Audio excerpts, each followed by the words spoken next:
Casablanca et Paris. Bonjour, bienvenue. Rendez-vous dans l'Est parisien chez Didier Lebray. Compris. Bienvenue dans mon QG qui est aussi un peu chez moi, voilà. C'est ce qu'on appelle les campagnes à budget réduit, voilà. Son équipe est déjà là. Voilà 6 mois qu'ils font campagne à ses côtés. Désormais, c'est la dernière ligne droite. Il y a 16 pays pour la 9e circonscription, j'en aurais fait 10. Il me reste encore 2 pays d'Afrique de l'Ouest où on a une communauté conséquente, donc la Guinée-Conakry et la Mauritanie. Voilà, je serai allé absolument partout. L'affiche du candidat est prête. Ultime voyage avant le premier tour du scrutin, le Maroc.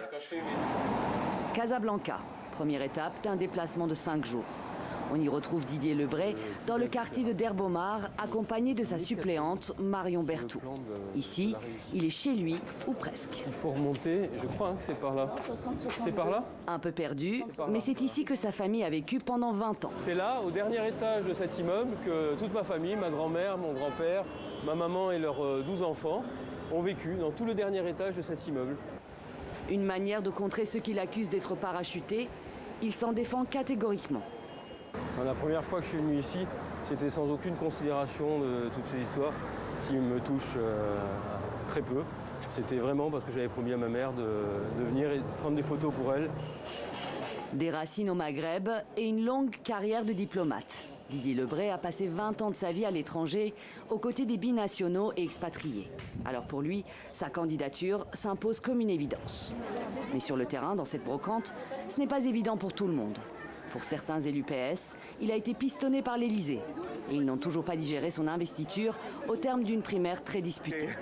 Moi, tu sais, j'ai qu'une seule parole. Hein. Bah oui, mais ta parole c'est quoi? Ma parole, c'est que je fais pas campagne pour toi. Ah bon, bah c'est une parole qui m'intéresse pas, tu peux la garder ta parole. Je la veux pas ta parole. J'ai estimé que tu avais volé la candidature de mon ami Chokri, c'est tout, et ça tout le monde le sait. Mais Chokri il est avec moi maintenant, Guy. Il est avec moi, il fait campagne avec moi, Chokri. Adapte-toi à la nouvelle donne. Il faut se rassembler maintenant. On a besoin de toutes les forces, toutes les forces. D'autant plus qu'ils sont 27 candidats à s'affronter, dont Mjid El Guerrab, qui occupe aussi le terrain, un ancien du PS qui a changé de camp. J'ai trouvé en Emmanuel Macron un futur président de la République, un futur personnage qui allait rassembler les Françaises et les Français. Comme lui, ils sont plusieurs à revendiquer une proximité avec l'actuel président français. Et l'étiquette PS peine à convaincre un électorat décidément bien dispersé. Je suis candidat Parti Socialiste pour les législatives. Socialiste, ça existe toujours? Ça existe, mais vous savez, on a toujours besoin d'une gauche.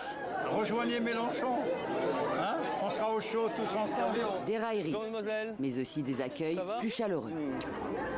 Peut-être c'est nos futurs représentants à l'étranger. Il ne faut pas croire que tous les Français qui sont à l'étranger, ils gagnent bien leur vie. Non, c'est sinon, juste, surtout la vie au Maroc, elle est très... elle est chère, bien sûr. La mesure phare de mon programme, c'est il faut stabiliser les frais de scolarité. Ouais. J'en ai marre de rencontrer des Français qui me disent on ne peut plus scolariser nos Français en établissement.